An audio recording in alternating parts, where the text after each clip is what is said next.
Coleman Pester. My pronouns are they, them, and I'm 27 years old. I'm a choreographer and director, as well as a dancer.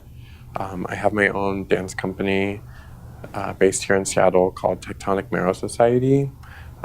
It's an interdisciplinary art platform. I used to do musical theater back in middle school and high school. I started taking dance classes at a dance studio.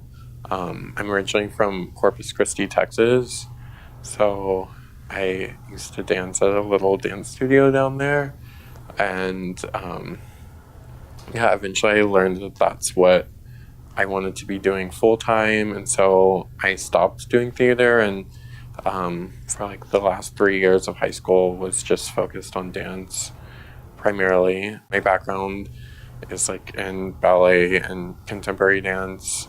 And for people that are familiar with the dance world, I grew up as a competition kid, which people that know dance might know what that means, but it basically means we would go to large dance competitions and conventions and compete, and it's really ridiculous culture. If you've seen Dance Moms, then you kind of know what I'm referring to. For college, I went to a BFA program in San Francisco called Alonzo King Lines Ballet BFA program, which was a partnership with Dominican University. So Lines Ballet is a contemporary ballet that's based in San Francisco. It was pretty life-changing. I feel like when I moved to San Francisco, I was out to my peers and my friends there. I guess out as gay. Yeah. I feel like since then, it's just been constantly coming out. Now I identify as non-binary, queer. I think it's something that I've always known but didn't have language for, and I still feel like there's a lot of pieces to me that are felt that I even still don't have language for, and it feels really important and healing to find that language. And I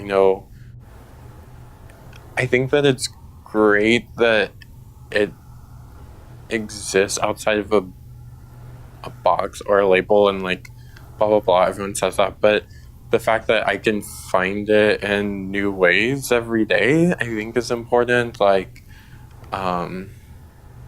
Even with my presentation, one day it feels like this, and one day I just want to wear my pajamas and that feels really comfortable, and I'm fuck it, fuck the world, here I am. And then other days I'm having really intense body dysmorphia, and I'm I don't even know how I can conceptualize myself, or what clothes I should put on to go out in the world, because none of it feels right. And and I'm really affected by the pronouns people are using, and it feels really overwhelming. And then other days it's just okay, I see that person's perspective, it's whatever, fuck it, it feels very different every day, and I'm even defining myself differently every day. I guess for me, it's that conversation I'm having with myself, the fact that these pieces of me aren't stagnant, and that they can evolve and challenge labels and systems within our society, and that I can find authenticity in my relationship to my gender and sexuality, and find it in ways that are uncommon or that are not codified. maybe that's the definition of queer for me right now. I guess I struggle with anxiety and depression pretty regularly. The fact that I'm working myself to death to make the art that I do, like 60-hour work weeks, and also balancing like side jobs to pay the rent, like has a huge effect on my depression. To be an artist in this country, in this present moment and previously, it's like and to do so in a way that you will generate capital to support yourself. It's like carving space where there is none, and especially creating work that's not commercialized. And it's really fucking hard.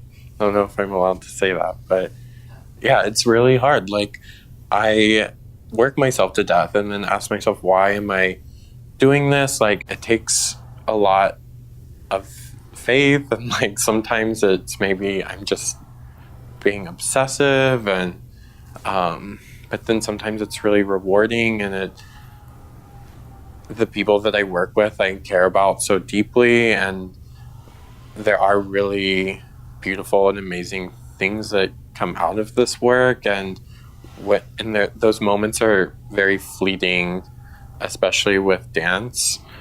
And when it happens, it's really rewarding, but it's not guaranteed.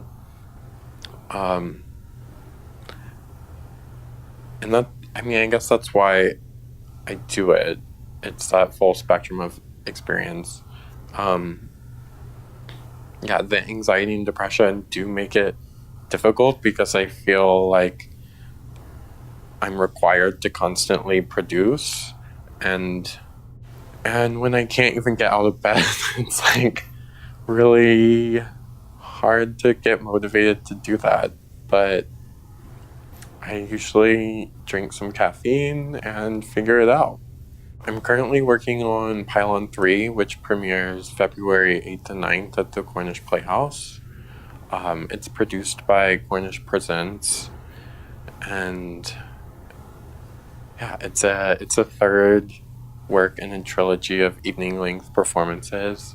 I first started working on the Pylon series in 2015, and I premiered the first iteration of that at Seattle Art Museum's Olympic Sculpture Park in 2016, and then Pylon 2 premiered at King Street Station as part of 92, which is an art and technology series.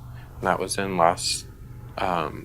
in October 2016. For this work, we're focusing on an abstract narrative of 4 people in this journey towards utopia. So throughout the series, Pylon has become this entity that we refer to. It's sort of like the antagonist in the work. And Pylon is these like overbearing, gigantic societal systems that we're forced to participate in.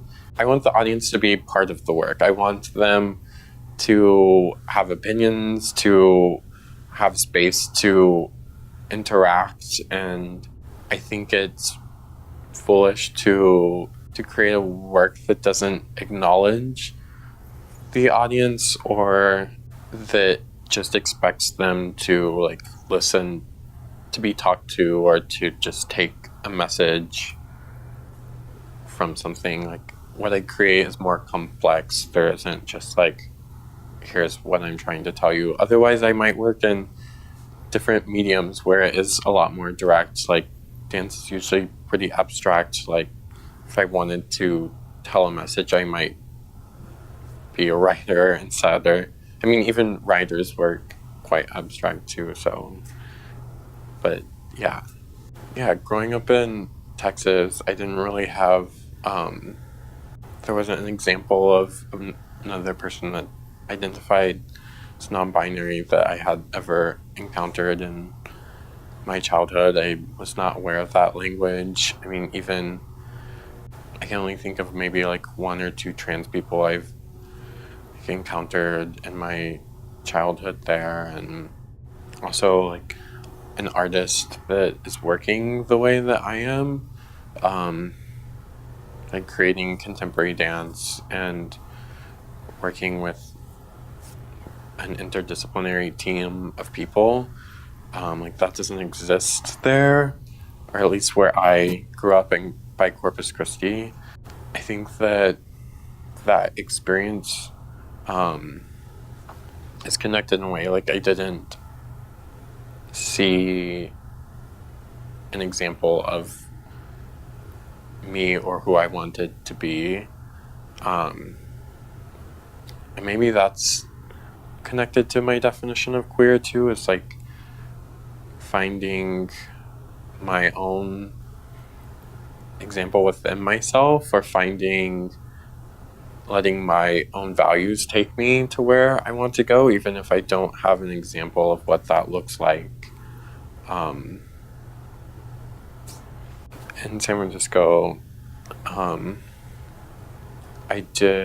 were a lot more trans people. Some of my teachers were people I looked up to and like, oh, I want to create work like that. I mean, still, I didn't really encounter the term non-binary until I was living here in Seattle.